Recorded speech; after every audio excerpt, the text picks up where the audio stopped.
almost about that time. Right about now. Right about now. Funk, bunk, bunk, bunk, soul brother. All right. Dr. Tracy Dennis-Tiwary, welcome to the Right About Now podcast.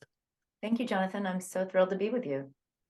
This book was such, and your sort of practice and expertise is such a breath of fresh air, to use a horrible cliche, but really just because, you know, as somebody who has lived with generalized anxiety disorder most of my life, yeah, I definitely have a kind of negative impression of anxiety and do not like it very much, and have done pretty much everything in my life to get rid of anxiety. Yeah. So I love this kind of new perspective, and I'm excited to share it with our listeners because it might really help them a lot. But before we even get there, I'd love to know just a little bit more about you and sort of about your background, your origin story, and how you got interested in mental health. Yeah. Oh gosh, I don't want to go too far back, but I have to go a little bit back Yeah, because I started life as a musician, actually, my educational life. So I was a classical oboist. How cool. I love Yeah. that. My son is a musician and my father was a musician, so I love musicians. Yeah, Already, I mean, we have music in our family as well. My husband is, a Broadway producer and does cool. musicals and came out of the music industry, and I was a classical musician. My kids are musicians. So yeah, I mean, it's such a crucial part of who I am. But so I was at conservatory. I was in my junior year at the Eastman School of Music in upstate New York. And I'd been on this, really on this plan since I was 9 years old of becoming a musician. And at that time, I had started to volunteer in a research center. So Eastman School of Music is part of the University of Rochester. And so I was able to take all sorts of classes while I was studying music. So I had been volunteering at a center that studied child maltreatment and child development. And the important thing about the fact that they studied child maltreatment, and now this was 25 plus years ago more, is that we hadn't really as a science, a psychological science, really advanced our understanding of, obviously we know how terrible suffering maltreatment is, but how do we understand resilience in kids who go through these experiences? How do we understand risk, why some kids may be impacted in different ways than others? And so my first job was to go into the basement of Child Protective Services. Whoa. And to pull the charts, we had access to the charts of kids who were in our program that was research, but also a therapeutic day program. And my job was to code and classify the kinds of abuse they had suffered. And to this day, I mean, right now I even feel my throat kind of closing up, just remembering the horrible, I mean, everything from sexual abuse to physical abuse to serious neglect. I mean, it was, but here's, as terrible as that was, here's what happened though, when I went back, the next day and the day after, and was working with these kids who I knew what they'd been through. What I still saw were kids who were bright and beautiful and amazing, and yes, had challenges, but were so resilient. We're showing all these signs that they were still these thriving human beings, even though they clearly needed support and help as well. So in a way, I fell in love with these kids, and I fell in love with this idea of resilience. Right. And how do we understand how to promote it in others? How do we understand what can steal it from us or negatively affect us in that way? And so very suddenly I sort of announced to everyone, my parents, my mentors, I'm leaving music and I'm going to become a psychologist. So it was a bit of a Which shock actually to everyone. Probably music to most parents' ears. I suppose. I mean, although my parents had been very, they'd invested so much. Yeah. in my, Like, I don't want to be a musician. I want to be a music. doctor. Like, what? I mean, my parents would be. Well, yeah, thrilled. I mean, yeah, I guess they were happy about that. But my mother was Exactly. making sense of it. She's like, "Are you going to be a music therapist? Yeah, like, right. How is this? But that's coming together?" Though. That's wonderful that Yeah. you really found that calling later. Yeah. So how did it kind of seg specifically into anxiety? How did that become Yeah. So I went and I got my PhD in clinical psychology. So I was ready to practice and to do research.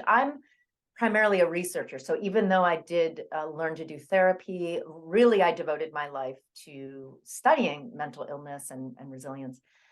And so I defended my dissertation actually on September 11th, 2001, literally at 9 in the morning. Whoa.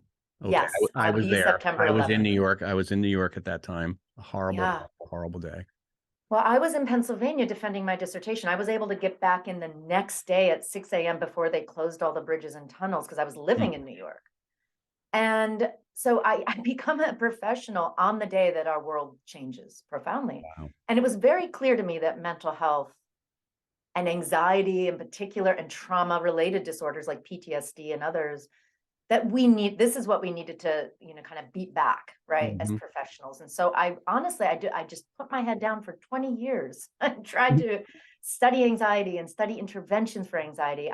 Along the way, I co-founded a company called, that's actually just newly called, we just changed our name, Arcade Therapeutics, which develops brief digital gamified interventions for reducing anxiety and stress related problems. And I wanted to put mental health in the palm of people's hands, and so much of my life has been devoted to studying this and working with this and providing interventions.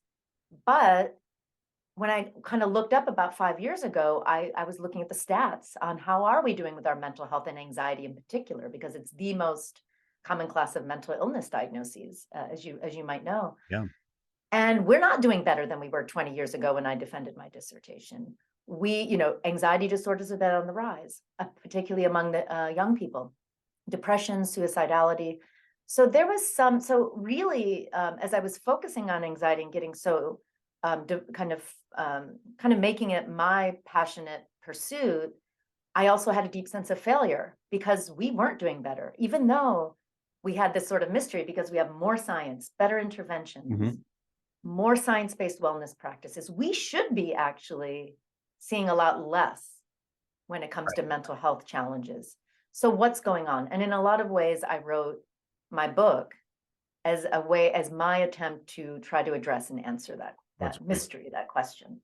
Well, I'm very excited to get into that. Let's talk. I think we should start with a baseline here definition of when you say anxiety, what you mean, because a lot of people, and you spend a lot of time in your book at the beginning sort of explaining what anxiety is and what are the key ingredients of anxiety, because I think there's a lot of misunderstanding. That word gets thrown around a lot.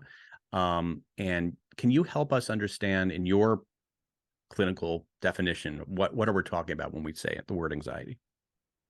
Right, and it's a really important point you make, that we throw it around a lot. We sort of use it as a placeholder now for every uncomfortable feeling, right? It's like when you and I were growing up, it was stress, remember? Right, yeah. So many words have changed. Yeah, nobody ever said the word anxiety. Maybe Woody Allen, but I don't know if anybody said the word. That was it, right? And I'm so stressed. It really is, and I do devote a good bit of time in the book to it. It's really important to sort of, if the point of my book is to change our mindset about anxiety, so we really have to define what it is and what it isn't. So anxiety, first of all, very importantly, is an emotion. It's not a disorder. It's not just stress. It's an emotion which we evolved to have, like all emotions. And it's a particular emotion. It's an emotion. Now, Darwin actually wrote a whole third of his theory is devoted to why emotions evolved to be adaptive and to help us survive and thrive. Right. And they do this because they give us information about the world and then prepare us to act on the world to ensure our well-being. And so the information and preparation that anxiety gives us is that we have information that we're looking into. When we're anxious, we're looking into the future.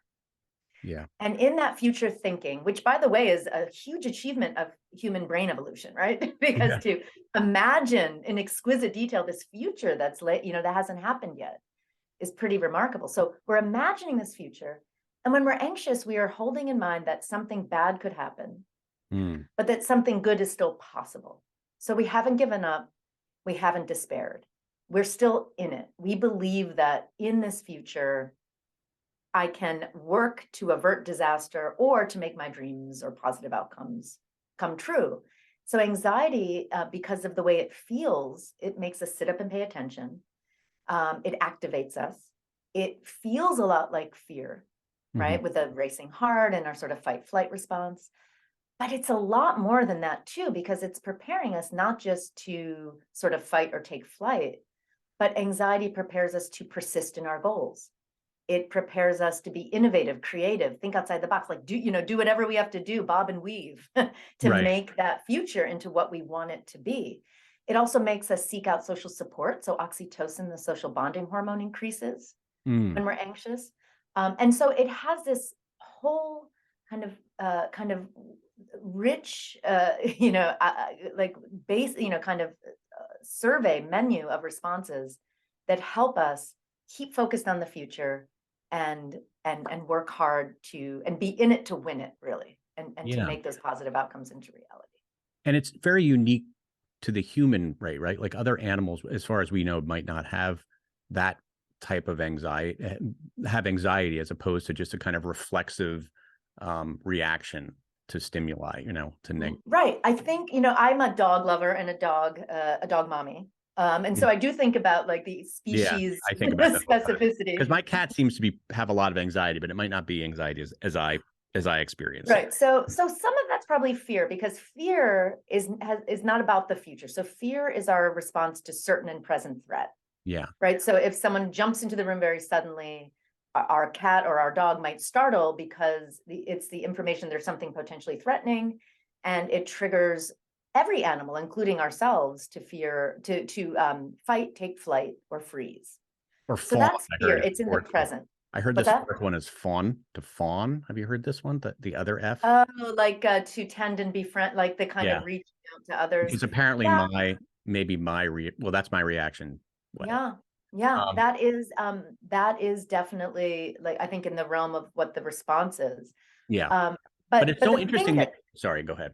No, only to say that the thing that I think makes an animal's anxiety different is that I think animals can think into the future. They know that when the leash comes out, they're going to go for a walk. And my dog, of course, is extremely anxious, of course, just to teach me not to get too cocky or self-assured. And I think he knows that there's something coming in the future. But animals, unlike humans, don't have these big prefrontal cortices, right?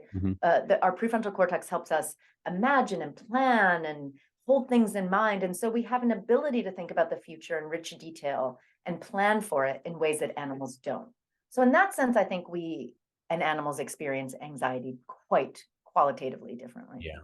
So very important distinction between anxiety and fear. And I guess most people link them together. And as somebody who's actually read a lot about anxiety and done way too much therapy about anxiety, I always thought that anxiety was the fight flight response, but that's actually fear. Anxiety is a much more complex emotion that is very much involved in future planning. And the problem with the future, why it makes us tense, is that it doesn't exist. It's a construct, right?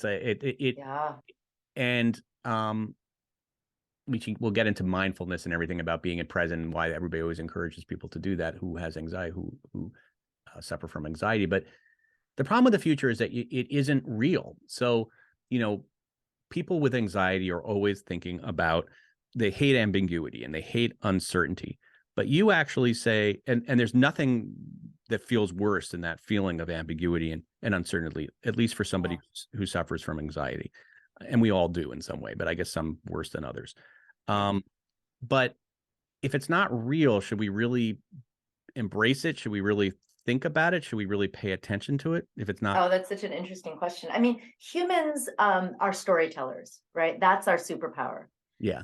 And so the thing about the future is that it's uncertain. And that's actually what anxiety evolved to help us manage, the fundamental uncertainty of something that hasn't happened yet. Right. Right. And that's the bugaboo of every living creature, because unless you can plan and adapt to something that hasn't happened yet, you're going to be more vulnerable. I like to picture prehistoric people sort of gathering around the fire, and maybe they've just escaped a saber-toothed tiger, which would have caused fear because it was certain and present danger, nothing uncertain about that. And maybe they just got some food and they're sitting, and maybe they've created fire, they've discovered fire and they're sitting around the fire and they have a full belly. If they didn't have anxiety as an emotion that they evolved to have, which is unpleasant because it has to be. It has to make us sit up and pay attention. Yeah. To focus us on this future that hasn't happened, and that we have to put the work in, and the resources that burn calories, right, by using our brains to imagine. Unless anxiety didn't feel bad, didn't make us sit up and pay attention, early humans would never have then started thinking, oh, well, I'm feeling good now, but I need to take shelter tonight, and I better not go back to that cave where the saber-toothed tiger just attacked me. Yeah. And I'm gonna run that what if simulation in my mind. Anxiety was the thing that helped humans devote the resources to envision these futures, protect themselves, I would even argue, build civilizations. Right. Because that's one of the great emotions that spurs us to move into the future. Here's where it's so interesting, because, there's such a kind of trendy, and it's not new, but it's trendy, this idea of the power of the now, right? And being present. And it's very much in style right now to talk about being present. And I understand the benefits of that, because if you're just living in the future all the time, then you are, a very, very anxious person, because there's no way that you can, just like you shouldn't live in the past all the time, right? Yeah, but you can't step off the hamster wheel, right? Exactly. Yeah. But there feels like there needs to be a balance, because if you were just somebody who's very Zen and Buddhist, who just is constantly in the moment, then like you're saying, we wouldn't be able to plan ahead. You would just how would there be anything, right? Because every decision would be based on what's happening right at that moment, rather than right the future. So anxiety, I mean, I think this worrying that I have all the time about the future, I think there is a benefit to it, which is why I was so excited when I saw that your book exists and there's somebody who's an expert to verify this thought I had. And yet I also know that it's not healthy to worry about the future so much. So I feel like you need to find and it sucks, and it feels terrible. It feels horrible. Right. Yeah. I mean, why? And you said, I mean, it's almost been engineered to feel terrible, right? Because if it didn't feel terrible, you wouldn't notice it. It has to feel bad to do its job, 100%. I mean, here's the thing. I believe in returning to the present, rejuvenating yourself in the now. But emotional health is all about flexibility. As you say, we can't be there all the time. So we've started to equate mental health with the absence of those uncomfortable emotions like anxiety. And I think that's a huge mistake, because it is and sometimes people call it forced positivity or toxic positivity, this standard that mental health is somehow this perfect shining state that you achieve. And anytime you fall down or don't, meaning emotionally fall down or take some steps back or feel terrible, you think, oh no, something's wrong with me. So when we're anxious, we experience maybe some intense anxiety. We think, oh no, I'm broken. This is like a disease, like cancer. So I better eradicate it. I better suppress it. Or it's a character flaw. It means I'm weak. Right. So again, the solution is avoidance. But avoidance, number one, always makes anxiety grow stronger. I mean, that's literally what we work on in therapy. When we go to a therapist, and the gold standard treatments are to learn to engage. Right. Exposure therapy, right? Exposure instead of avoid, and then work through those feelings and build coping skills. The only way out is through. That's a basic tenet, right? But when we have these mindsets, I think mindset and the stories we tell about anxiety are so important, because if we're priming ourselves to avoid, we're going to amplify anxiety, and it's an opportunity cost. We won't build skills, actually more active, proactive coping skills that we need to sort of ride the wave of anxiety and figure out, how can we leverage this? How can we listen to, engage anxiety, use it to make our life better, and then let go? You know what I mean? And then come back to the present. How can we gain that full spectrum of being human? It takes flexibility, and it takes practice, and we can't demonize anxiety if we're going to do that effectively. Right. And it's important that you say it takes practice, because you say, it's like a training. It's like a fitness training.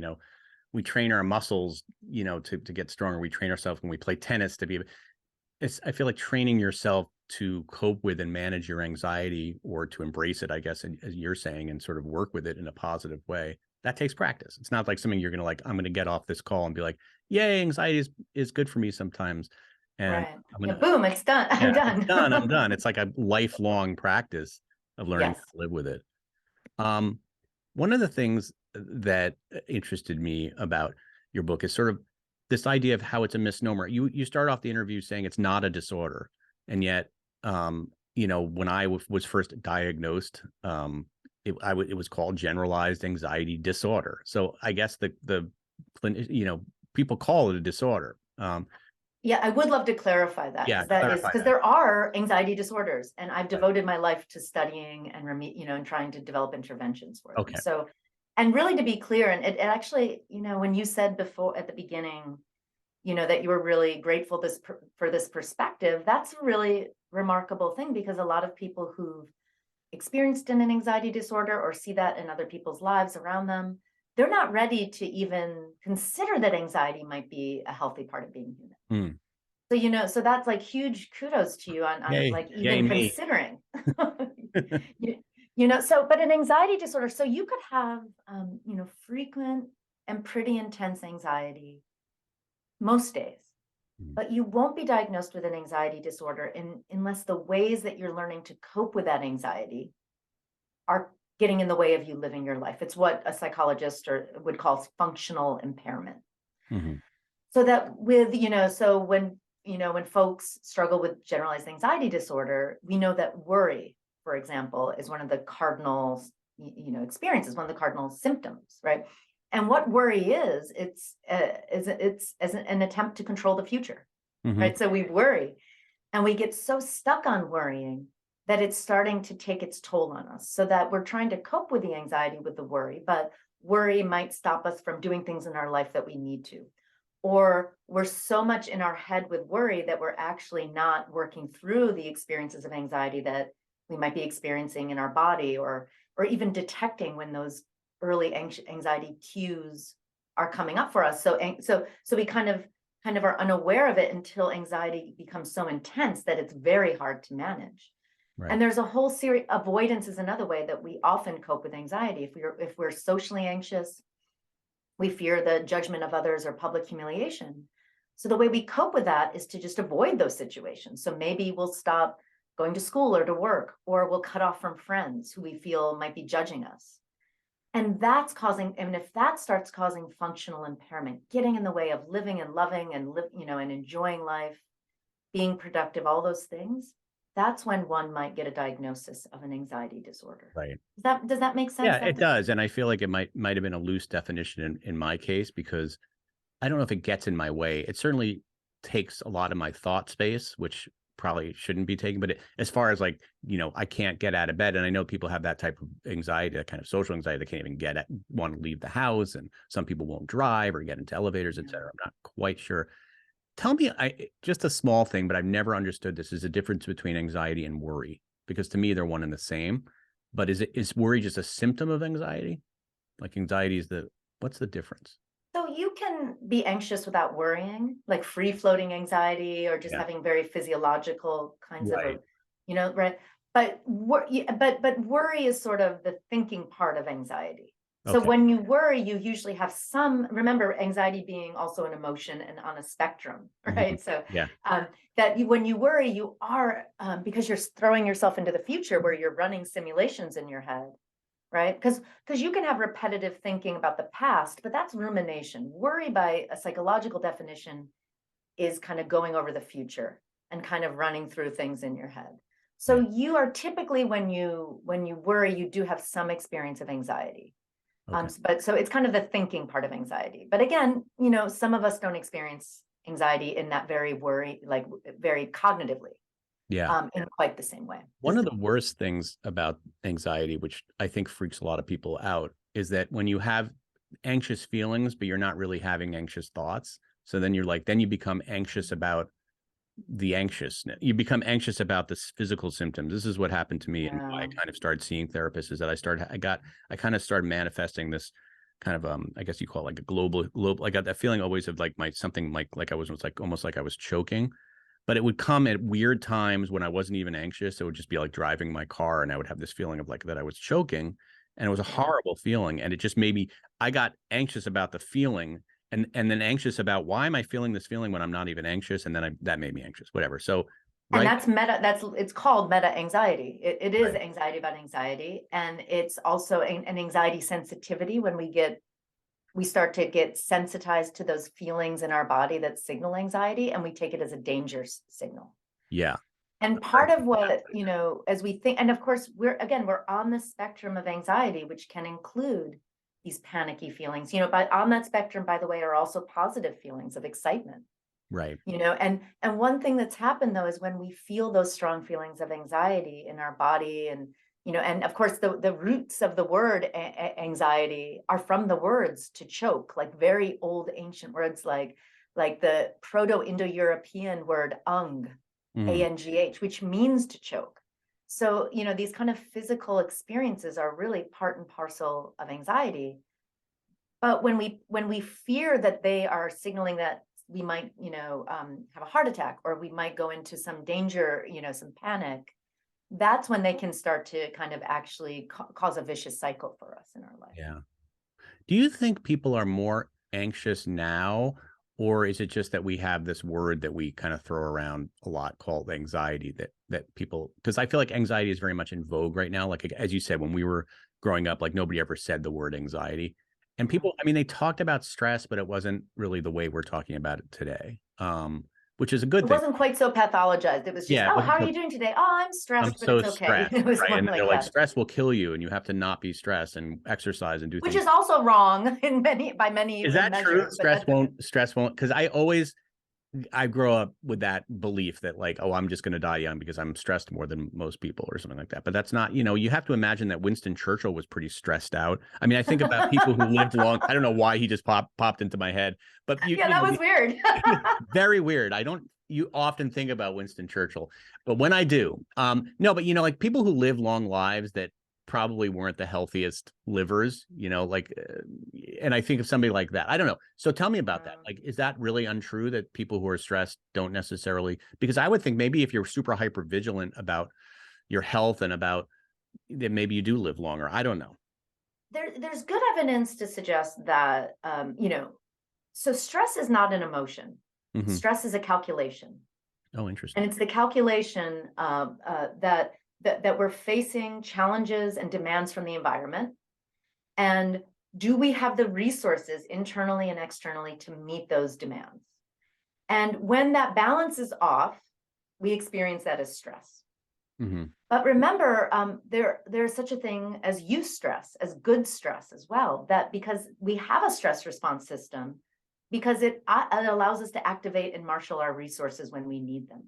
So, stress is not going to kill you in the sense that having a feeling of, okay, I have to rise to this challenge, and and sometimes I'll feel up to it and sometimes I won't. It's not that will kill you, but over time, if the balance is off, if the demands far outweigh your resources, you will have what's called allostatic load, which is this sort of wear and tear on your body, on your stress response system, which is, your fight flight response, which is your, a rich array of hormones and neurotransmitters that are activated. And if you're constantly overactivating yourself, instead of being able to sort of find a more balanced pattern of, responding to the world, that will over time, it definitely can have some biological and psychological impact, but it's not going to kill you. It's so much more nuanced than that. And anxiety is sort of, the same thing, that we can be anxious, and we do use it. You started with the question too. Yeah. Do we just use anxiety? Is it on the rise? Are we just using it more? I think that we're using it more. It's a placeholder for everything that's uncomfortable. But I think we're also, it's kind of an apt way of describing what we're going through right now, because anxiety and uncertainty go hand in hand. Right.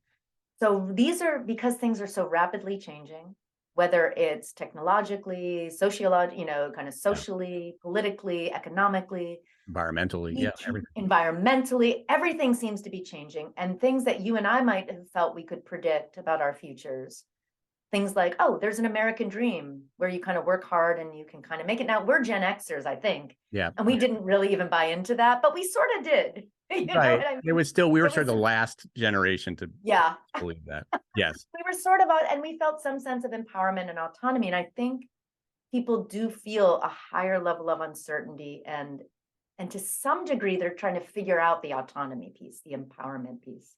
Yeah. Now, I don't get me wrong. I think young people are incredible. I think they're powerhouses. I think they're figuring out things in ways that they've had to. So there's huge opportunity for them. to really just do amazing things and be really effective, citizens of the world. But I think anxiety describes that challenge because it is about uncertainty. Yeah. The problem is that we paint anxiety with this brush of danger. Again, this Mhm. mindset that it's either a disease or a character flaw.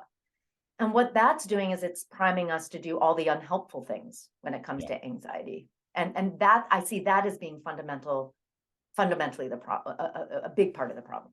It's a danger, and yet I think of and I totally agree with you. And another thought I thought is that some of my so I have children. One is 17, one is 13. I remember one of my daughter's friends. I remember saying, "Well, I have anxiety," and it was almost like, how like it's very tribal right now. Everybody wants to be in a group of in some way, right? So I feel like her anxiety, like it was almost like an excuse for why she wasn't doing things or feeling. It was almost like, Yeah. do you know what I mean? I feel like that There's a danger of that. the There's a Gen danger of Z, that. yeah, you can sort of be like, there's a kind of like, this is my tribe. I'm the anxiety, and there's almost like a power in being like, if you use it as an excuse to not get things done or to explain away things that challenges or not challenge yourself in certain ways, then I also think there's a danger. Right? Talk to me a little bit I about think there's a risk. I mean, I think there's a huge risk of that. And that has a lot to do with how we adults have communicated with young people about yeah. anxiety and mental health. One thing I do want to say though is I speak to a lot of young people about anxiety in this way, where Mhm. we're reframing it, and it doesn't mean you're broken. And actually, anxiety is in that space between where we are now and where we want to be, and it helps us get there. Or, when we're anxious, we struggle with anxiety, but actually we're struggling with hope for our future. And when I say these things to kids, they really do get it. I Mhm. mean, even, and at the same time, we've sort of, and the way that we as a generation of parents have parented kids is we've convinced kids that they're fragile. That if they're too challenged, it's like they're a china Right. teacup that you drop them and they're shattered into a million pieces and you can never put them back together again. All the things I said earlier about mental health is somehow the absence of Yeah. emotional discomfort, right? We're not okay with letting our kids be uncomfortable Yeah. because of our anxiety, about meta anxiety, about their anxiety. Yeah. Yeah. And what I really, what I really encourage parents and just adults when they're with kids and interacting with them around anxiety and mental health is to just remember that they're anti-fragile, that they're actually our emotions are things that, like muscles, which you kind of referenced Yeah. before, like working out with muscles, like the immune system actually grows stronger when they are challenged. So an immune system can't function unless you throw viruses and bacteria, germs at it. It literally will not, it will never be able to optimize and actually fight off disease effectively unless it's challenged. Mm. Muscles will atrophy. They won't grow strong unless you strain them. And our emotions and our kids' emotions are the same way. We have to help our kids learn to feel badly, to feel those uncomfortable emotions so that they can learn to feel good, learn to cope, learn to roll with the punches when they need to. So I think a So lot of how important. kids think about themselves is us driving them. Yeah, I agree, and I don't want to blame the kids because I think of that girl that I just referenced. I mean, part of the problem is that her mom, and I hope she's listening, won't let her Do do you? or not. I'm a little worried. Uh-oh, now I have anxiety about the mother listening. No, No, it's but good. You're doing the good work, I'm going. John. Yeah, I'm pushing through. But like she won't let her. Like for example, we were gonna take the I was taking the kids to one of these horror houses during Halloween, we're at Universal Studios where they go and everybody jumps out at you and it's, oh, she can't handle that. She can't, the loud, she was giving her all these thoughts that she didn't even have. Like, oh, you can't handle, all those loud sounds are going to really scare you and it will trigger you, and using all these words. And I was like, God, it's making it worse. And now she, I felt like she should kind of go through it. It wasn't going to give her a heart attack, and she doesn't really have a disorder. It was almost like a Munchausen I mean, that's a experience. perfect example of how we, and whether it's a sort of a Munchausen-y sort of Yeah, but I think it's more that we really believe that our job is to protect our kids. right. But really our job as parents, if there's one thing I hope parents understand when I talk about anxiety, or consider at least, is that our job is actually to prepare them. It's Mm, not to protect them. And that when we protect them, we're actually compromising their ability to handle the inevitable uncertainties and ups and downs of life. So our job is to prepare them And there's this great, it's sometimes attributed to Richard Feynman, the physicist, this quote about intelligence. Yeah. I think it encapsulates how we should approach our parenting. He says something like, intelligence is not the acquisition of knowledge, this kind of perfect acquisition. It's the ability to navigate uncertainty, and it's how you behave when you don't know the answer. That's great. That's the killer app, so to speak. Like, to be able to go into a situation and not be handheld through, well, here's how you do it, or here's the right way, but to just be thrown in and be able to say, okay, I don't know the answer, and that's uncomfortable, but I'm going to figure it out. And whether that's work, academic, relationships, just life, going to the grocery store, doing your laundry, whatever it is, those are the skills that will really distinguish our kids in the future as really, kind of powerful, effective, adaptive human beings. So important. I mean, I'm just thinking yesterday, a conversation with my daughter where, she had to consider whether she was going to continue taking piano lessons. And we were sort of saying, it's up to you. You've got to figure this out. And she just started to cry. She said, I don't know what to do. I'm so worried. Should I not? And it's like, as a parent, you just want to be like, you want to fix it for her. I just wanted to fix the problem because she was so upset about it. I understand, like, we were putting this on this 13-year-old girl, like this decision. She doesn't, I mean, it seems it's small, not a very huge decision, but still for her it was, because it's like, does she want to continue music? All about music. I guess I don't know what I think we did the right thing. I mean, we were kind of coddling her, but we were sort of having her make the decision. Well, are you going to practice? Do you feel you want to practice, 25, 30 minutes every single day? To if you want to do that, then if you want to do piano, so I don't know, like, what do you do in those situations when your kid is struggling to make a decision and you want to make the decision for them? Yeah. And believe me, when you're a psychologist and a parent, you feel that same.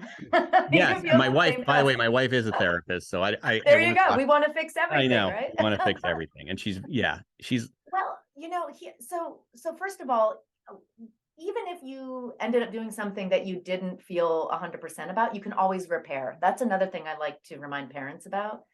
It's like, there's no good parenting checklist where you have to check 50 out of 50. Now, of course, the parenting advice industrial complex will lead us to believe that, there's this perfect parent that, and unless you check off the 50, you're a failure, but we can always repair.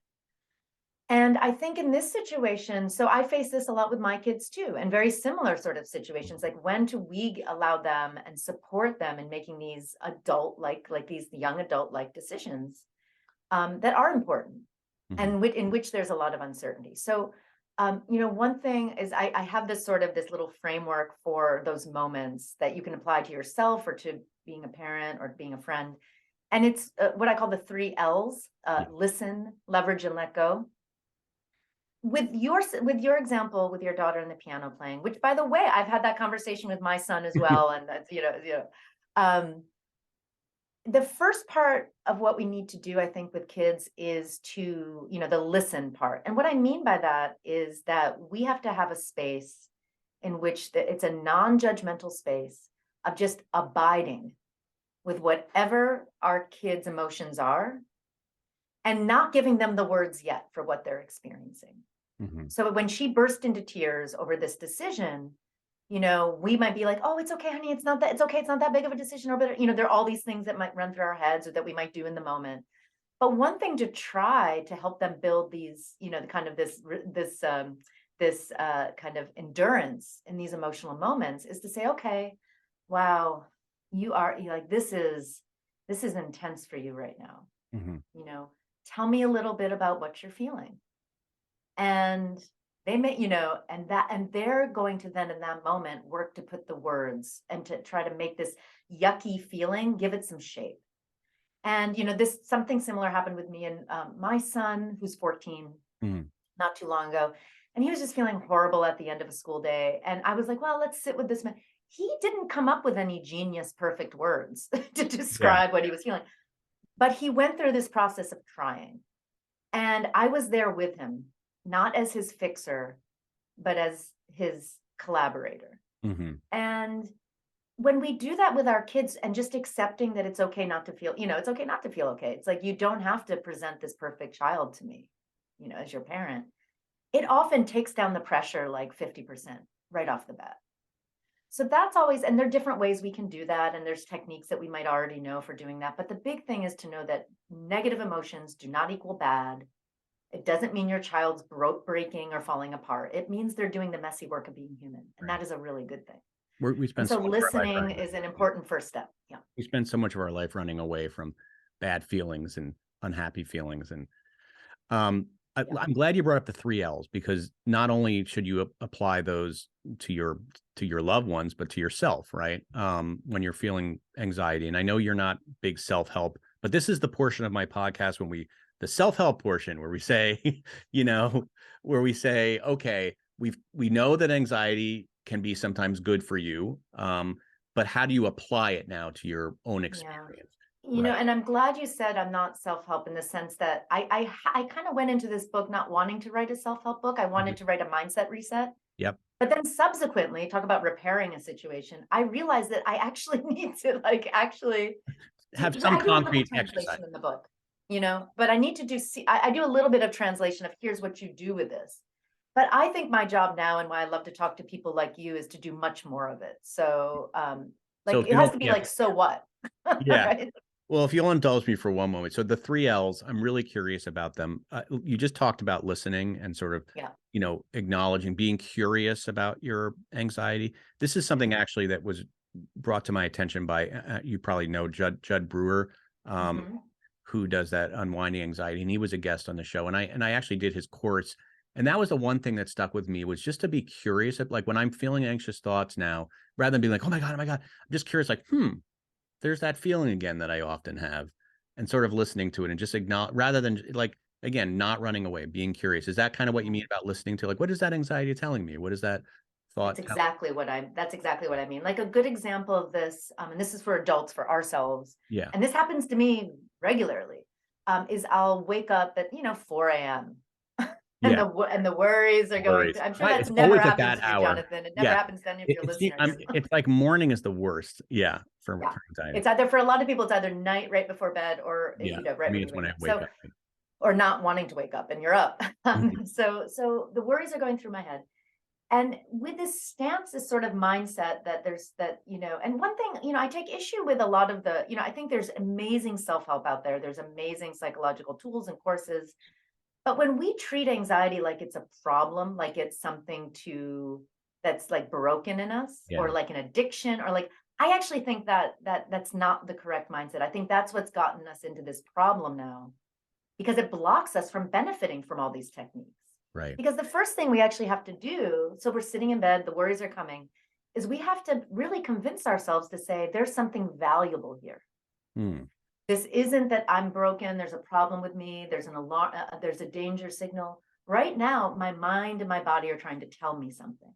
Right. So what I do in those moments is I'll take a nice cleansing breath. Other people may like to do other things. Maybe they just relax their body. They've noticed their muscles are tense, or whatever it is. Just take a little You like a do little the four. reset. Did I hear? I think I heard that in an interview that you do the 4-7-8 technique.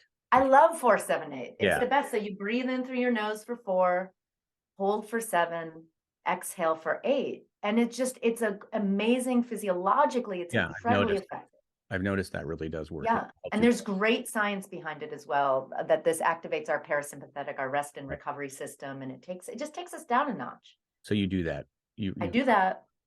And then I'm curious. So I wait for a moment. Yeah. And I let whatever rises, often it's a jumble of thoughts, right? So I let whatever that worry is that rises to the surface first, I let it rise. The other day, it was a disagreement I'd had with one of my kids. And I had really was not happy about the way I had dealt with that. It was gnawing at me. Mhm. And it just kind of rose to the surface. Not that there weren't other worries there, but this one rose right to the surface. And so I sat with it a moment and tried to understand, and what it was is that I'd said some things that I actually realized unintentionally were shaming to my child. And I was like, that is not how I want to show up as a parent. That wasn't even my intention, but this thing came out that I think actually is going to get in the way in the long run. And so when I realized that, then you have information, actual concrete information. And then that's the second step, is leveraging. Now you can do, once you've listened, and only once you've listened, you can leverage that information to do something. So when I keep a little pad by my bedside for just these moments. And I just made a plan of how to deal with this in the morning. I was like, okay, we have to rush off to school. I'll just give her a little hug when I wake up. But when she's back from school, we're going to have a little sit down and we're going to, I'm going to talk to her in XYZ way. And I sort of made a rough, just like jotted down a few things so I wouldn't forget. The minute I made that plan, my anxiety levels plummeted. And I was like, oh, and I'm still kind of listening and tuning in. That means I'm on the right track. So now the information is, now that I've made this action plan, something I can leverage about this, anxiety's calmed down. This is telling me like Sally forth, what I mean? So then only after I went through listening and leverage, then it's time to let go. So you have to remember that third stage. Let go.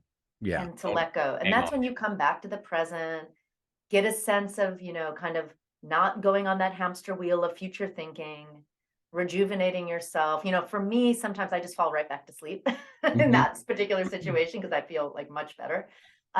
So that kind of, allows me to let go. But other times it's going to be, maybe you're up and about, you want to go exercise. For you, that might be something that brings you back to the present, makes you kind of have a sense of flow and like really like just being in the moment.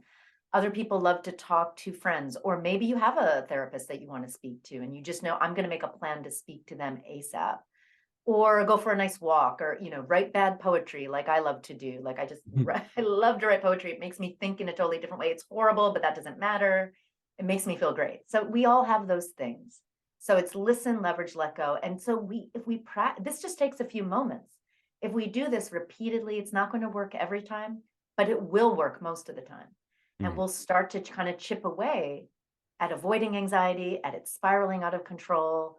We'll start to build these skills to actually have it be a helpful part of our life, like an ally. Right. Someone we need to negotiate with, but who can in the long run really serve us and help us. I know you do the breathing exercise, and I see, not to judge, but I see a little Buddha behind you. Looks like a Buddha. Oh, that's a Saraswati. That is a Hindu deity. Oh, it's a Hindu. Okay, I'm sorry. Yeah. No but it also kind of made me think, well, are you a person who meditates? It brings that in. Is that part of your practice? Because I've been taught, I can't tell you how many therapists have told me that I should meditate or practice mindfulness in some way. And then I started and I kind of like do it for a few weeks and then I kind of forget and then I don't do it. But everybody always says this is a very important practice for people with anxiety. Yeah. What's your stance on that? I think I do have a meditation practice. I've been meditating on and off since I was 17. And that's when I got interested in Hinduism and Hindu forms of meditation and ritual. And that was a huge transformative part of my life. I think in some ways it kind of saved me because I'd been a very troubled teen. I'd been trying to find my way. And the beautiful thing about any sort of a introspective practice, it doesn't have to be meditation, in the sense we think of it. It could be a singing, like a practice, or or people repeat mantras, or people do walking meditations, or they do dancing meditations, or there's so many ways to kind of introspect. Yeah. But for me, it allowed me to really feel like there was this technology of consciousness in a way that I could do something with my mind that changed my life, that changed me. And so it was a really important part of my personal journey.